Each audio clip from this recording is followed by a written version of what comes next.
vozniki dostikrat ne vložijo vse potrebne energije, da bi sodnike, organizatorje vprašali, kaj sploh iščete.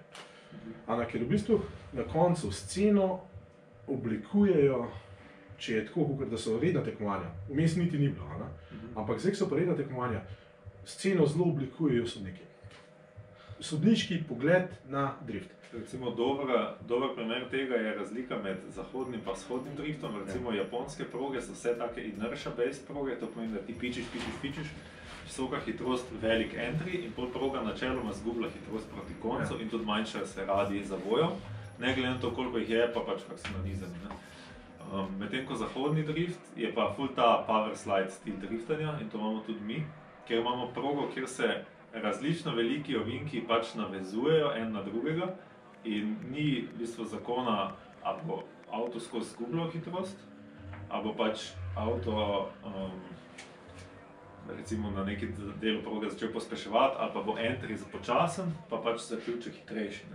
In na ta način je tudi velika razlika, a se tu bolj ceni tehniko samega voznika, ali se bolj ceni recimo linijo, ki jo pelje.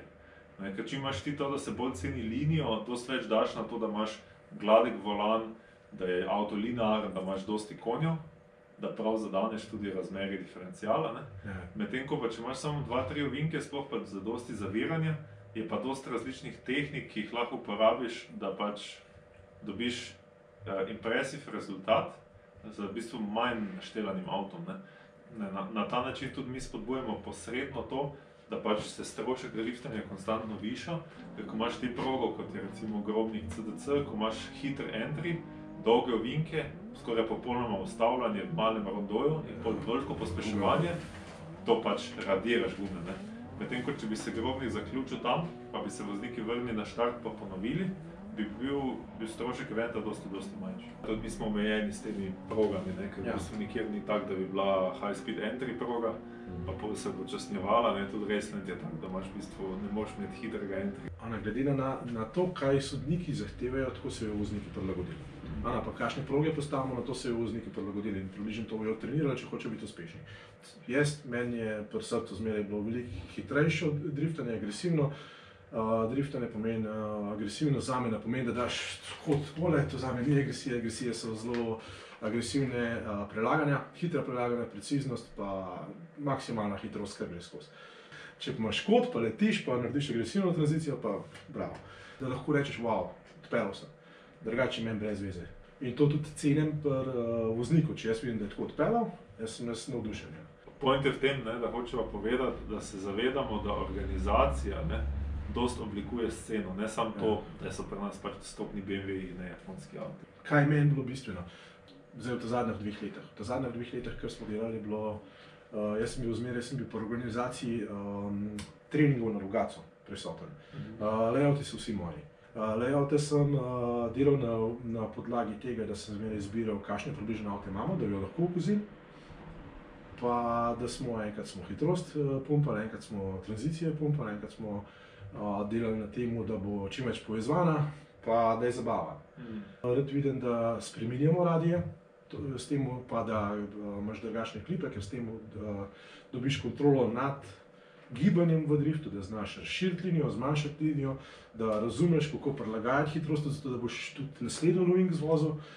Vse možne tehnike in tudi tekmovanja. Jaz ne bom postavil enostavne proge. Ne bom je, zaradi tega, ker je brez veze, ker rata uravnilovka. Dobri vozniki ne morejo se izraziti, slabi vozniki se včasih pošlepajo in predvsem so tekmovanja dolgočasna pa zabijanja, do zabijanja pride. Zato, ker ne moreš razlike narediti. A se zdi, da se pride do zabijanja tudi na enostavnih progah? Do zaletavanja med vozili? Ja, zato, ker je preenostavno, približno so. Pa naredijo mehko napako, pa se jo zabili. Formula Drift je idealen primer tega. Vse proge Formula Drifta so enostavne. Mislim, da je edin Road Atlanta, klasika, da je zahtevna. Namensko, zato da je tekmovanje bolj izenačeno. Zdaj s tem, ko Žvan reče enostavne, ne misli, da je enostavno voziti za 140 ur po benku, ampak misli s tem, da so, kar se tiče radio, pa transitionov, pa pospeševanja in zavira na progah relativno enostavne. To mislim. Ni velike variacije, dober voznik ne more priti toliko bolj do izraza, ker dober voznik bo naredil razlike na zahtevnih tranzicijah, kjer moraš biti precizen, ker moraš razumeti, kako boš pospeševanje ustvaril tako, da ne boš samo gum zaklal, ampak da boš dejansko moč spravil na cesto, pa da boš tranzicije natančen, pa hitro dal čez, ker tam boš to bolj razdaljo. Moram pa tu poudariti, da žvanom niso upoštevali tega, da Formula Drift dela velike razlike med vozniki z tem, da je rob proge dejanski betonski zid in tako se odlične voznike od dobrih loči po tem, kako blizu zida pridejo na vsakem ovinku, ki je omejen z zidom. Tu je recimo dost pride do izraza proge, ki imajo ritem section, to pomeni, da je pač proga, ki imajo navezujoče tranzitione, ki da nek ritem. Zato mi je zanimivo dobro progo dati zahtevno, ker s tem tudi avtomatično dvigujemo sposobnosti voznikov. In tudi mislim, da je vozniški nivo dosti zrastel v zadnjem obdobju. Se ne strinjam, ampak tako žal misli. Koliko voznikov je lahko sploh Twin včasih zvozil? Koliko voznikov je sploh Twin blizu zvozil? Ti to sploh primerjaš danes pa way back? Ne, pa ne way back. Tudi mehen, tudi nazadnje smo imeli 2019 primerjal.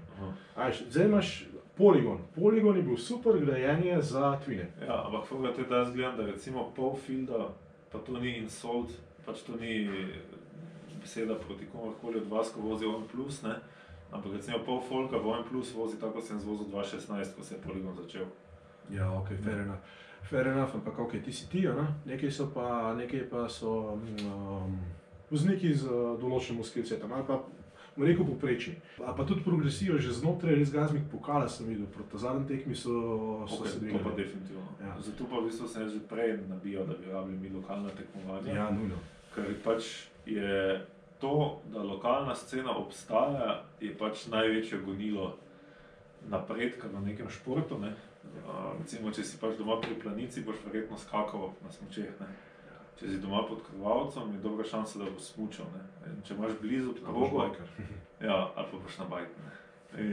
Isto je v Mariboru, recimo. Če imaš blizu progo, je dobra šansa, da boš pač vozil na progi, ali so to gokardi ali to drift. Zato je pač v mojih očeh ful pomembno to, da so tekmovanja. In v bistvu zdaj pač je to ena točka, ki zaznamuje konec obdobja, ki je trajalo od zaključka 2015. leta, aktivno od leta 2016 pa do letos. In to je ta točka, da se pač zapira Race Gazmik Drift Polygon na Viču. To je lokacija, ki je v bistvu tudi dosti blizu Ljubljane, je pa to na pol zapuščen, ampak še vedno aktiven center za avtošole, kjer pač avtošole učencem predstavijo ta prvi korak za volanom. Vsako soboto, ne čisto vsako, ampak 27 vikendov na leto smo imeli pa drifterji ta prostor za sebe. In to je prostor, ki je v bistvu tudi poštartil mojo kariero, kar se tiče šopa, izdelave kosov in prodaje teh kosov za driftanje, pa tudi kariero kot voznika, ker sem tam dosti zrastel in v bistvu ta poligon je prišel jih v to, da je obstajal. Takrat, ko sem se ugotovil, da pač na cesti pušam toliko, da bojo pač scene s policijo, scene s poškodbami sebe, avta in pač opreme okoli ceste. In je poligon bil v bistvu odlična prilika, da razvijamo svojo vožnjo in to v bistvu vsako soboto tukaj v Ljubljani. Zdaj, ko prihaja novo leto, je ta Ljubečna še vedno pod vprašanjem. Na Race Gazmiku je to vprašanje, koliko bo tam dejansko treningov. Vprašanje je tudi, koliko bo še vedno treningov v Logatcu. In kje bojo druge priložnosti, poleg Racelanda, za vse te voznike, da vozijo? To, da se poligon zapre, je zame ena od najbolj groznih stvari, ali pa ne rekel groznih, ampak žalostnih stvari. Poligon je vzpostavil sceno nazaj, je naredil zelo živo. Kakšen se je zmrdval nad poligonom, pa ga je lahko malo sram, bom sam tako rekel, zaradi tega, ker nisi dojel, za kaj se gre. Pa jaz ne vem, če so to zares vozniki, žal mi je.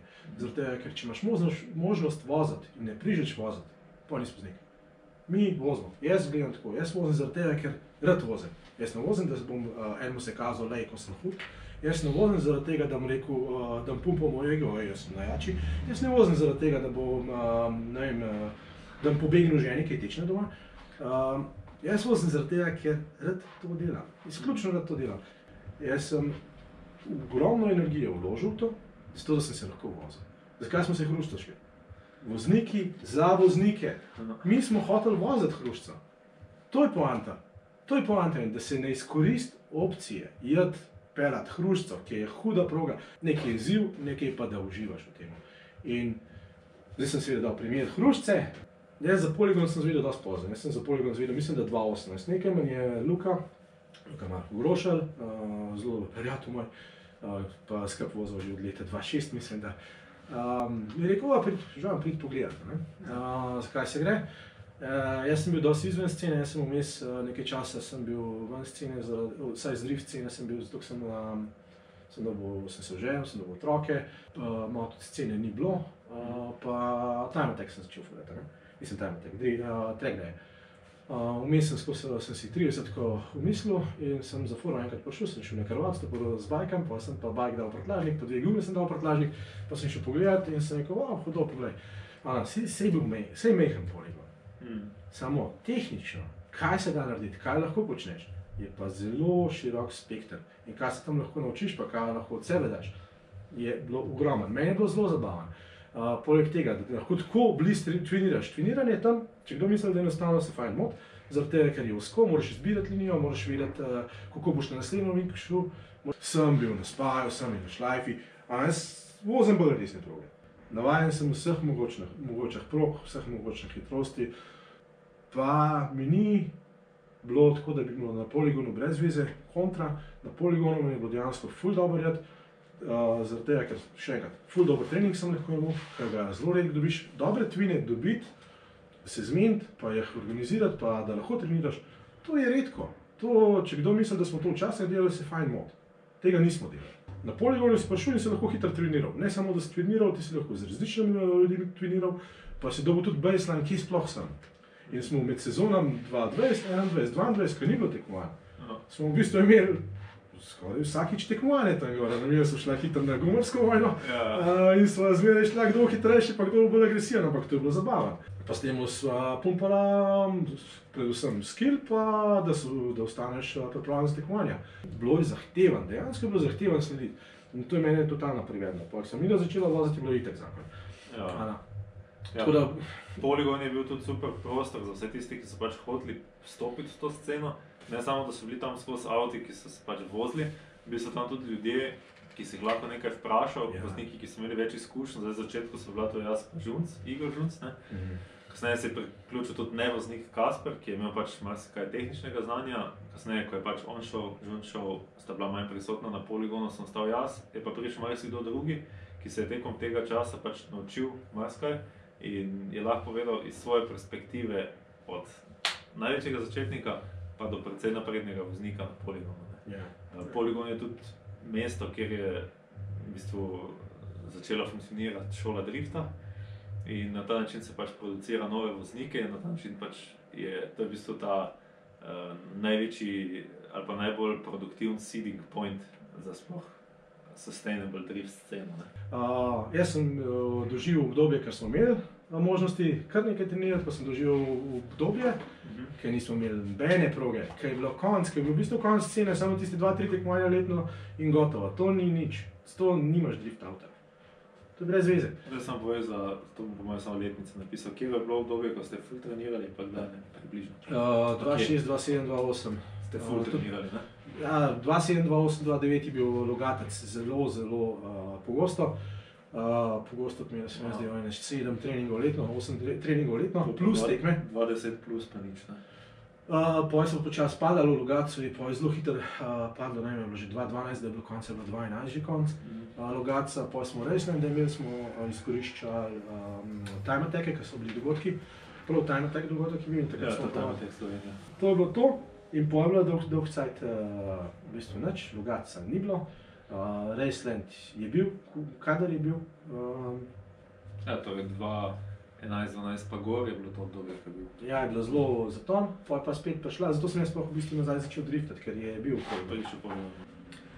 By the way, v času, pred začetkom poligona, pa še dobro v začetek poligona je bila tudi Adria Drift serija, ampak jaz ustanovitev poligona, oziroma prvo sezono, da se je res dogajalo 2016, štejem kot new school obdobje slovenskega drifta, zato ker to je obdobje, ko smo pač prišli na progo en kup novih mulcev, vključno z mano, z novimi idejami, ne.